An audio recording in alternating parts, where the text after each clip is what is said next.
किसी जगह पर एक धर्म गुरु रहते थे। उनकी सिद्धि प्रसिद्धि बहुत थी, बहुत दुनिया उनके पास आती थी और उस क्षेत्र के अंदर वो ऐसा लगता था जैसे अकेले ही एक संत है। लेकिन हुआ क्या कि एक दिन उनके पास एक आदमी आया और उसने कहा कि स्वामी जी फला जगह पर एक बड़े महान संत है। अब उसने सुना, बात आई गई हो गई। दूसरे दिन फिर एक दो लोगों ने कहा कि स्वामी वहां पर एक बड़े महान संत आए हैं। सुना, थोड़ा सा फर्क पड़ा। 2-4 दिनों के अंदर क्या देखता है कि जो आदमी आ रहा है वो उन्हीं की चर्चा कर रहा है, जो आदमी आ रहा है उन्हीं की चर्चा कर रहा है। अब हुआ क्या, धर्म गुरु तो थे लेकिन अभी ईर्ष्या पर विजय प्राप्त नहीं की थी और मन में ईर्ष्या अहंकार का जो बीज था वो पनपने लगा और इस विचार के साथ आज सभी सेवादारों के साथ इधर उधर होकर चुपचाप अकेले निकल गए। वो नदी के पार रहते थे, नाव में बैठे और नदी के पार पहुंच गए उस जगह पर जहां पर वो संत रहते थे। जाकर देखा 3 भोले भाले से आदमी वहां पर बैठे हैं, बिल्कुल देहाती से कि 3 आदमी वहां पर बैठे हैं और जाकर उनके नाम से बुलाया तो वो तीनों आ गए। नहीं बोले, तीनों आ गए। तो उसने कहा कि भाई मैंने तो एक का नाम सुना था तो आप 3 आ गए हो। तो कहता कि स्वामी जी हमारा तो कोई नाम ही नहीं है, हमारे को तो लोगों ने नाम तीनों को भोले भोले कहते रहते, हम तो सिर्फ जो मर्जी कोई कहता है हम सेवा में लगे रहते। और तीनों स्वामी जी के उस धर्म गुरु के चरणों में गिर पड़े। अब जो धर्म गुरु था जितनी ईर्ष्या और जितनी टेंशन लेकर आया था, पता नहीं कैसे संत है कि धीरे धीरे उनकी सिद्धि प्रसिद्धि बड़ी बढ़ती चली जा रही है, बड़ी चर्चा हो रही है। अब वो थोड़ा रिलैक्स हो गया। क्यों? अरे ये क्या ज्ञानी होंगे, ये क्या संत होंगे जो मेरे पैरों में पढ़ रहे हैं। लेकिन उसको ये नहीं पता था वो जो तुमसे झुककर मिलता होगा उसका कद तुम्हारे से कहीं ऊंचा होगा। झुकेगा कौन? जिस पर भगवान की कृपा होगी, जो अंदर से मिटा होगा, जिसको भगवान की सुगंध आ रही होगी, जिससे भगवान की सुगंध आ रही होगी, वो झुका। तो इस धर्म गुरु ने उन तीनों से पूछा, अच्छा तुम करते क्या हो, पूजा पाठ करते क्या हो? वो तीनों एक दूसरे की तरफ डर डर के देखने लगे कि आज तो इतना बड़ा धर्म गुरु हमारी कुटिया में, हमारे इस झोपड़े में पहुंचा है और ये पूछे कहता है हम तो कुछ भी नहीं करते।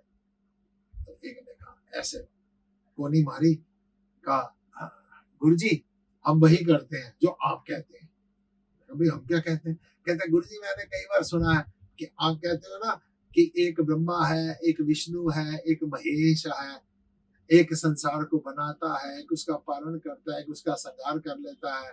तो वो जो भगवान है वो 3 है, आप यही कहते हो ना।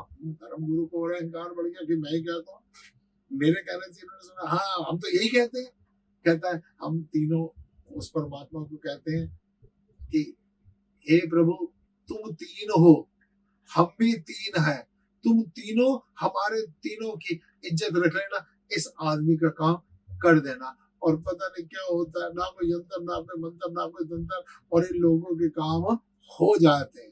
अब धर्म गुरु को लगा ये तो बेवकूफ है, इनको तो अकल ही नहीं है। नहीं ऐसे मत क्या करो, बड़ा अहंकार और घबरा गए। क्या करना चाहिए? उसने जल्दी जल्दी 2-3 श्लोक, 2-3 मंत्र उसको सिखाए, एक पूरी की पूरी प्रार्थना बताई, स्तुति गायन करवाया। उसने जरा आराम आराम से करो, भूल जाएंगे। उसने फिर करवाया। एक ने कहा जरा मैं भूल गया हूँ, जरा ये वाला मंत्र फिर बताना। उसने फिर बताया। तीनों को बार बार रटाफिकेशन करवाई। रटाफिकेशन अब तो याद है ना?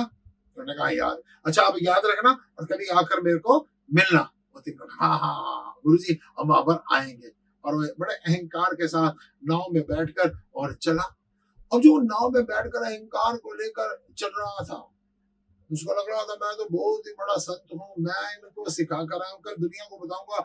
जिनको तुम संत कहते फिरते हो ना वो तो अपने चेले निकले। अब इतनी देर में क्या देख रहा है कि बड़ा शोर मच रहा है, नदी के बीच में शोर मच रहा है। उसने जब पीछे मुड़ के देखा कि मैं तो नाव में जा रहा हूँ, वो तीनों पानी के ऊपर ही पैदल भागते हुए आ रहे हैं। पूछा तुम कैसे? उन्होंने कहा नहीं गुरु जी हम उस प्रेयर को भूल गए, हम उस स्तुति गायन को भूल गए, हम उस मंत्र को भूल गए, जरा ठीक करवा दो। उसने किनारे पर नाव रोकी और जाकर तीनों के चरणों में गिर पड़ा। कि तुम महान हो। मैं तो संस्कृत में, मैं तो श्लोकों में, मैं तो मंत्रों में, मैं तो स्तुति गायन में, मैं तो आरतियों में उलझा रहा, और तुम भोले भाव ही सब कुछ पा गए। मेरे को तो नाव का सहारा लेना पड़ा, और तुम देखो पानी पर ही चलकर यहाँ पर पहुंच गए हो। अतः इससे ज्ञान मिलता है कि भगवान केवल बड़े बड़े मंत्रों में, श्लोकों में, गीता के श्लोकों में, या रामचरित्र मानस की दुहे चौपाइयों सोठों में नहीं है। भगवान मुसलमानों की आयतों में नहीं है, भगवान क्रिश्चियंस की बाइबल में नहीं है। भगवान तो आपके भाव में है। जितने तुम मिटते चले जाते हो उतना वो प्रकट होता चला जाता है। भगवान को किसी दायरे में, भगवान को किसी बंधन में, भगवान को किसी नाम में, भगवान को किसी पूजा में, भगवान को किसी इबादत में, भगवान को किसी प्रेयर में बांधने की कोशिश मत करो। वो तो मन के भाव है। बिन भाव भक्ति नहीं, तही बिन द्रवई न राम। राम कृपा बिना जीव सपने न लई विश्राम। बिन भाव भक्ति नहीं। जब तक भाव नहीं है तब तक भक्ति नहीं है। आप गिव एंड टेक करते हैं, कुछ लेना है कुछ देना है, उसको भक्ति मानते हैं। आप भय के वश होकर भगवान की पूजा करते हैं, वो भक्ति नहीं है। भाव से कि प्रभु मेरा कोई ना सहारा, बिन तेरे गुरुदेव सांवरिया मेरे।